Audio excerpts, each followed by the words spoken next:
Hello everyone, Happy New Year. I hope everyone's doing fine. It's been quite a break since I've made a video. It's been almost 2 years, and it's just a lot of things in my life that have changed in terms of my professional life, where I had to concentrate on all of that so I could make videos. But I'm hoping that in 2025 I am a lot more consistent and I can bring you a lot more videos related to Machina, but mostly related to making ambient music. So in this video I want to show you what happened with the track that I was showing in the first tutorial. I also want to show you how live music can completely amplify the listening experience and how it can create, like, it can make ambient music so much better. So this track that I was showing in the first video was in its nascent stages. But what happens is, generally I create my basic draft in Machina, and then I send that track to the live musician. This track was a collaboration with Joshua Trinidad, who's a Denver based trumpeter. He's absolutely incredible. So what I did was I created my track in Machina, and that's how I usually create my first draft.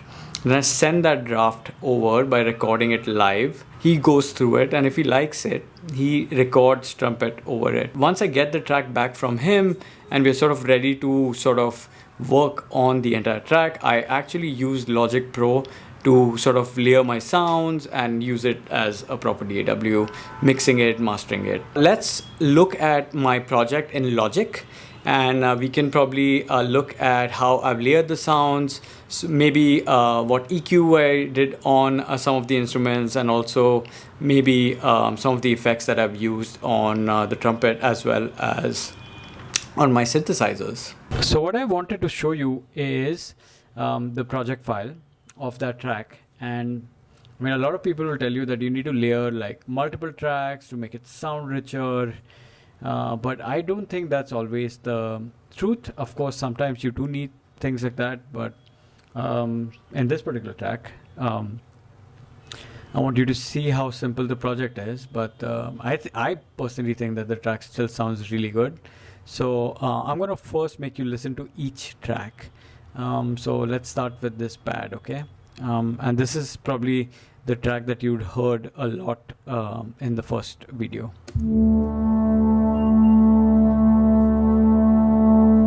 So that's the main sort of track of the song, okay? And then maybe I want to also so the pad that's complementing that pad, the first track, is something like this. So the high pad and sort of this meaty pad really complement each other. So that again goes back to the whole palette thing that we're talking about, like how the palette needs to complement each other so that they sound really cool together. So these two tracks really sound awesome together. Okay.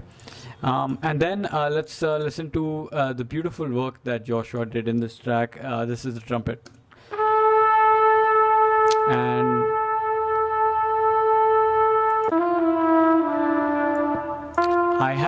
I haven't layered his trumpet at all. In fact, I just have this one layer, but I've put a load of reverb on it.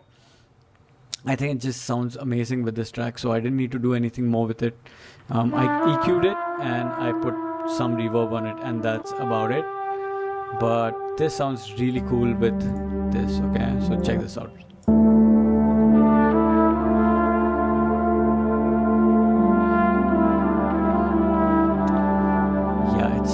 It's just beautiful. Like I think Joshua just has the right sensibilities to sort of make. He knows where to play and how much to play when he's collaborating with an ambient or experimental artist, which I absolutely love about him. So yeah. So that's the three main elements, and then of course we have the up.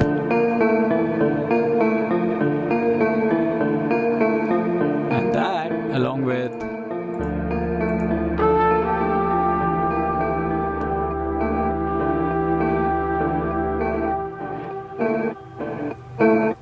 Just a little bit of pan.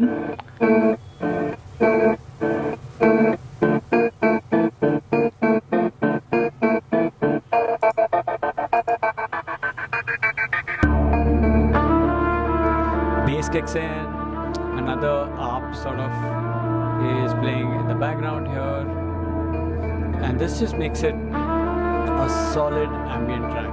I think so.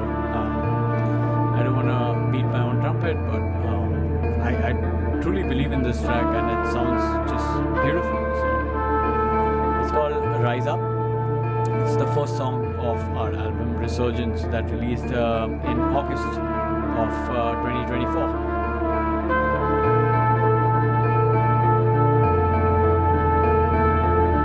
So what I'm trying to say is that you don't need to overcomplicate your composition.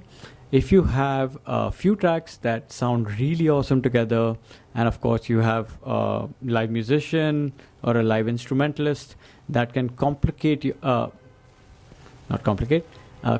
your sound, then you can really make a solid track. So my suggestion would be that don't get into too many complexities in the start. Try and create like really simple ambient music, and I'm pretty sure that if you've got the right palette, they all complement each other. And then of course, like with some live instrument like a trumpet, saxophone, guitar. I've played a little bit of guitar in some of the tracks in this album. They just complement each other so well. If you can do a bit of mixing and make them sound like a cohesive unit, I think you can make a really solid ambient track. I hope this helps. This is just another tutorial video. I promise that this time I will definitely try to make a lot more videos about Machina, ambient music in general, and hopefully once I get a little bit more comfortable with the syntax, I'll create some of videos on that as well. But that's it from me for this video. Thank you so much for watching, and I'll see you soon.